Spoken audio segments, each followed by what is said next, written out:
Rulers prosecute me without cause, but my heart trembles at your word. I rejoice in the promise, like one who finds great spoil.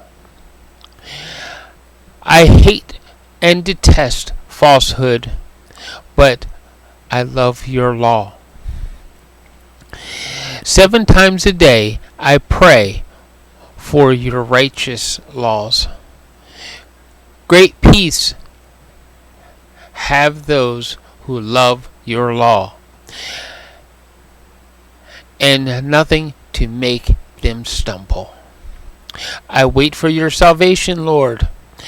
I will follow your commands. I will obey your statutes, for I love them greatly.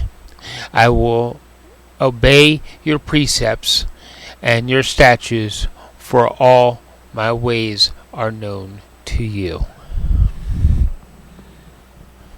So, I'm going to bring Janet on the show, right? Or sorry, I always mispronounce your name, Jeanette. We're going to bring Jeanette onto the show, and she's going to tell us a bungee cord story and how it actually directly relates to her strength in faith, because God was speaking to her in this story. Why don't you tell us more about that? Well, first of all, hello, Michael. Thank you so much for having me on your Faith, Love, Trust podcast today. And our friendship goes back a while, and I am so grateful that you reached out to me once again. This story has been told to a few people. And it's a very unusual story about how God shows up for you in weird and wonderful and beautiful ways, and in ways that are very personal to your own story. Mm-hmm. And back in 2014, my then husband and I decided to, separate and divorce. It was as amicable as it could be. We both realized that we were growing in different ways. And then he was much older than me at the time, and he wanted something else. He wanted to basically retire, and I was nowhere near that. And I wanted his happiness, and this is what it was all about. For him to continue having his happiness for as long he's going to be around and I'm going to be around. And at the time, we lived in a part of the township of Langley that had we had a very big house, about a 3,500 square foot house, and we had everything. We have an incredible amount of abundance, 4 bedrooms, 3 bathrooms, lots of stuff. And I had said to him, please, I want to set yourself up for success. I have enough of everything I'm going to need, so please come and take whatever you need. If you need a couch, a bed, dishes, just take whatever you need in order to set yourself up, because we had more than enough. And as any good man would do, and indeed he should do, he came and he cleaned out the garage. You know, he had incredible toolboxes full of various different tools, and we had quite a double garage filled up. And he came and he cleaned everything out. And when I came home, I was kind of surprised that the garage was cleaned out, and he took nothing from inside the house. Not a dish, not a towel, not anything. And fast forward 3 weeks later, at that particular time, I was working for a flooring company, and one of the products that we sold was a very unique, wide, very long hardwood floor. And one of my clients wanted to see this particular floor. So I had a piece in my house, and to this day I can't remember why I had a piece in my house or how I got it home before.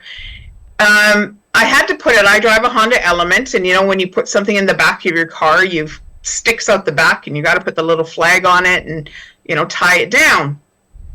Well, I'm looking in my garage for a bungee cord, something that I could tie down the back of my car to secure this piece of wood.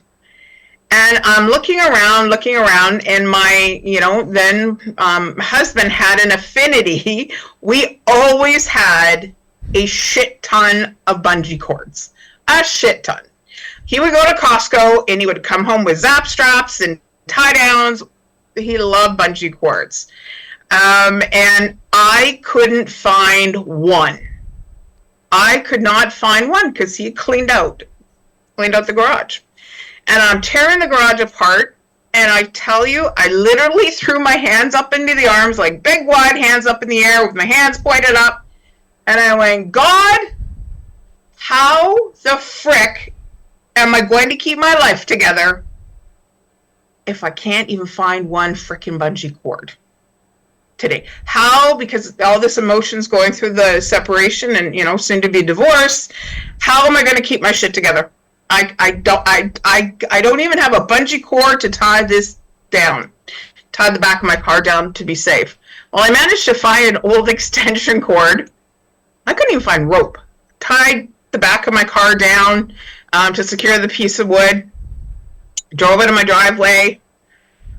Turned up 96 to 88th, which is an area of this town where I live. Turned the corner, and Michael, on the side of the road, was a red bungee cord. Then I'm like, I get goosebumps even just thinking about it. Then I went, drove to work, did the presentation with this piece of wood, came home, unloaded it in my car. The next day, I decided I'm going to go down to 96. Came around the corner, there was a green bungee cord on the side of the road. Like, okay, I get it. It's like, okay. The next day, I'm driving onto the freeway at 200th Street, and I pass a black bungee cord. Each one of these days, Michael, I stopped and I picked up these bungee cords. Yeah. To me, it was a sign. And about 2 weeks later, I'm driving off at 264th, and it's a very big loop, and there's a place that you can safely park. It's a bit of a park and ride area there. And I see one on the side of the road, like on the roundabout. I'm like, I'm going to stop and get that bungee cord. I stopped the car safely, started walking back down.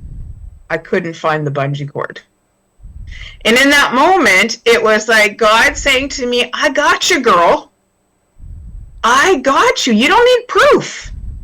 You don't need proof. And to me, when the analogy of the bungee cord from my own personal sign from God is the one hook on the one side is he knew my birth date and when he brought me to this world, and we were talking about this earlier, January 20th. Yeah.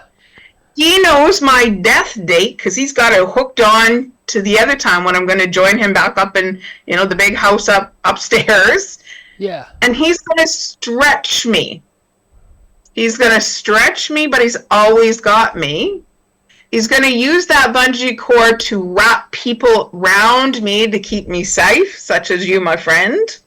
He's going to use it like a barricade if somebody gets too close and they kind of, bungee cord, you kind of pull it, and if you kind of pull it, it acts as like a bit of a slingshot, and it'll shoot people away from you in order to make sure that, as I like to call it, sphere of influential people are protected. And when I start getting into deep conversations or doubt mode, the shoulda, coulda, wouldas mode in my life, and I'm thinking about that, and should I went this way, or should I had that client meeting, or should I, or I could have done this, I could have done that, or I will pass a bungee cord on the side of the road. Yeah. If I have a big decision to make, I will pass one of those truck, ratchety kind of tie downs and go, oh, right, you still got me. And I kid you not, every time I pass one, I pause in the moment, keep driving, and I will look up to the sky and go, thank you. Thank you. Thank you. Yeah. And that is my bungee cord story. I feel every day I have my shit together because I don't need myself. It's not me that has my shit together. I've got God above. And I trust in the strength of the hooks of this bungee cord. I have deep faith that it's always going to be there for me. And I love the fact that I get to share it with all of your podcast guests and your podcast, as a podcast guest, and also out to your listeners. Yeah. So, yeah, when you first told me that story, I just thought it was an amazing thing, and it literally is, because in many episodes I've just tell people, it's like, God is that whisper in the wind. You don't need to look for the big bang sort of thing happening. And it's like, if you look for the subtleties in life, it's like you just start seeing miracles happen all around you, right? And your bungee cord just fell in the category of one of those miracles. Like, see, there it is. It's like you asked for something, and he said, "Don't worry, I got you." Yeah, and that's like deep in the annals of the Bible and the pages of the Bible, and just I believe all faiths, because I'm surrounded by all different faiths of people, intercultural, cultural. They all have this inherent ask, and in my definition, ask is always seek knowledge, is what ask means to me, and I asked.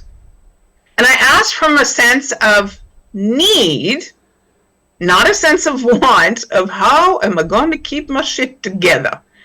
Can you tell me? Can you tell me? And ask and it will be given. And when you're asking from that place of deep need versus want, I truly appreciate every time I see a bungee cord on the side of the road. Now, I know from working with you on, we've worked together on many community projects, and we've had some very successful community projects happen because we both walked into them knowing that God had our backs, and all we needed was faith, and we would get the result we were supposed to have. So yeah, exactly. And also knowing, Michael, that as we move along in the community, the flip side to that is knowing what is not for us. What is not for us. What was right for us 5 years ago, 10 years ago, what is right for us today. Yeah. Today. And I think it's that bungee cord that keeps me wrapped up or tied down. Yeah, more of a tied down atmosphere or thought process. Yeah. Than us flinging ourselves out there all over the place. Because how does that serve? How does that serve God? He wants us to be in our best place all the time. The other thing I like about the bungee cord, the bungee cord or the tie down, it's narrow and it holds you steady, right? And we all know that God has given us a path to walk, and that path isn't wide, it's narrow, but if we follow the like in your case, we follow the bungee cord and we'll be fine. Yeah, absolutely. Absolutely. Yeah. So wait, so I always like to end, of course, with a prayer. So, why don't I will start this one. Lord, thank you for the bungee cords that we have in our lives, the guides that you give to us, and keep your spirit coming with that guidance, so that we stay on the path that you have for us, so that we do the things that we're supposed to do for you. Amen.